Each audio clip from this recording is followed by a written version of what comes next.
Christina, and my speech today is on sexual assault and the growing problem of sexual assault on college campuses. Did you know that 1 in 5 women are sexually assaulted on a college campus?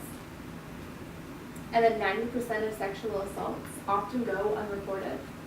As an example here, 1 in 5 women are sexually assaulted on college campuses.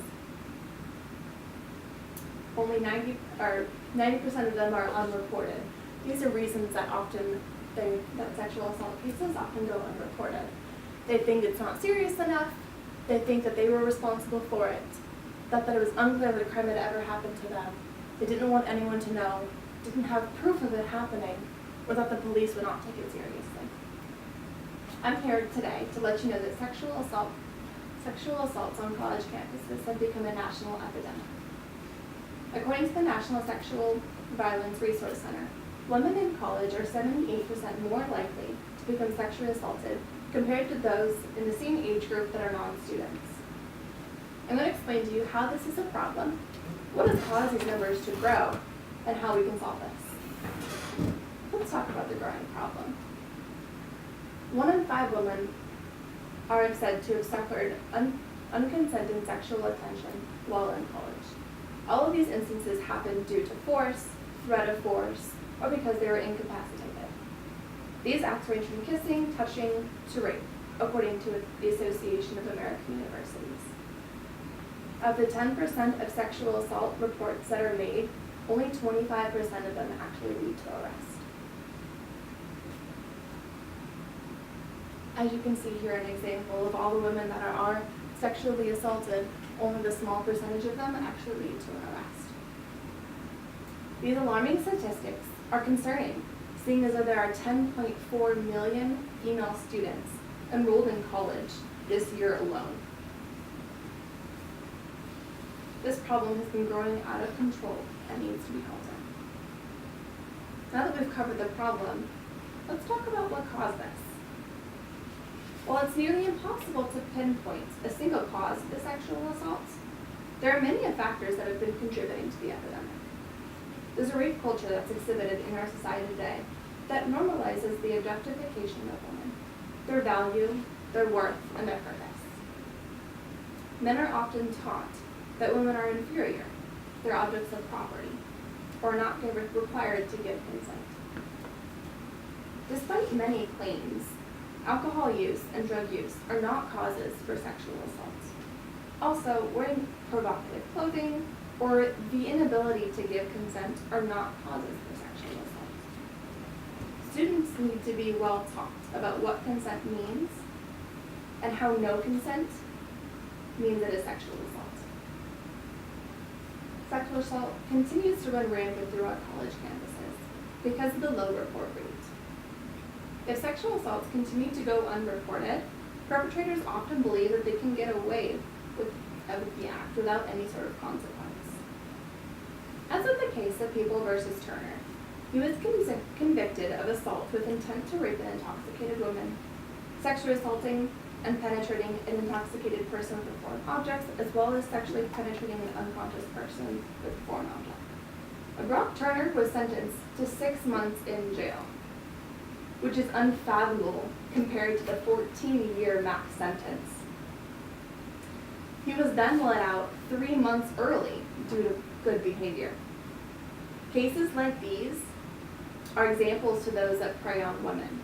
It shows them that their misconduct is often brushed under the table or seen as an accident. I've talked about the problem and the causes, but what are the solutions to remedy this? Many effective ways to solve the problem and the outstanding epidemic we face today is by encouraging awareness, encouraging bystander training, encouraging assault reports, and discontinuing the normalization of objectification of women. It's important to not only college staff, but that students are well informed and knowledgeable about recognizing abuse. Both physical abuse and emotional abuse can lead to sexual assault from a friend or a partner. For example here, this shows some statistics about with sexual assault, they're often around 60% it can be an intimate partner. Around 20% is an acquaintance. Only 16% is caused by a stranger. 6.5% is a relative other than a spouse.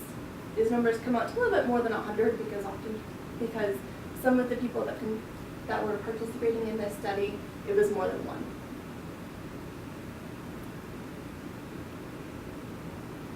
This is a quote from the victim in the People versus Turner case. I was pummeled with narrow, pointed questions that dissected my personal life, my love life, my past life, my family life. Insane questions, accumulating trivial details to try and find an excuse for why this guy who had me half naked before he even knew my name. This is a common process for rape victims to endure, as the defense will often look for any reason to discredit her statement. The victim reports her rape through confused details as she was unconscious during the act. She states, at the bottom of the article, where I learned about the graphic details of my own sexual assaults, they listed the swimming times of my perpetrator. Because Brock Turner was an accomplished swimmer, the judge, Aaron Persky, decided that the extended jail sentence would have severe impact on him. Cases like these have become normal, therefore fueling sexual assaults to go unreported. By improving avenues to which women can report sexual assaults, we can see an increased number of reports.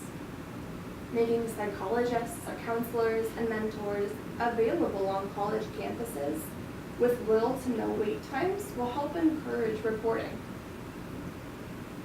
Making anonymous tip lines available to report sexual assaults. Holding campus fundraisers to help with funding sexual awareness and funding for training of staff and students. Being sure that all campus staff has adequate training on how to handle a situation if and when a student directly or indirectly discloses a sexual assault. Also encouraging training for teachers to point signs of emotional or physical abuse within students. Encourage campus support groups for those that are survivors of sexual assault. By implementing these few solutions, we can open up many of avenues to help encourage reporting and assist with coping, and in turn decrease the amount of sexual assault cases across the U.S. campuses.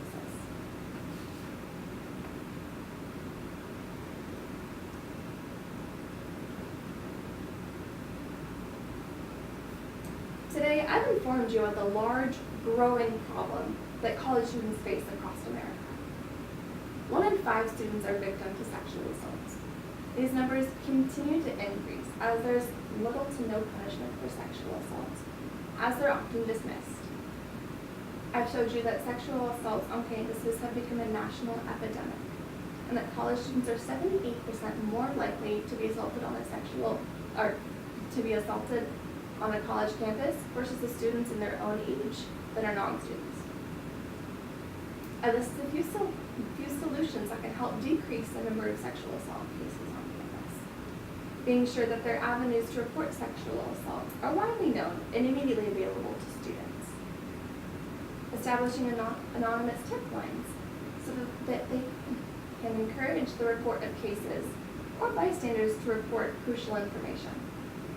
Hosting fundraisers to help raise money and funding for campuses for sexual assault awareness program and training. Being sure that all campus staff is adequately trained on how to deal and report a sexual assault case. With the number of cases diminishing, in fact 90% of sexual assault cases happen without ever being reported, sexual assault on campuses is a growing epidemic that needs to be solved.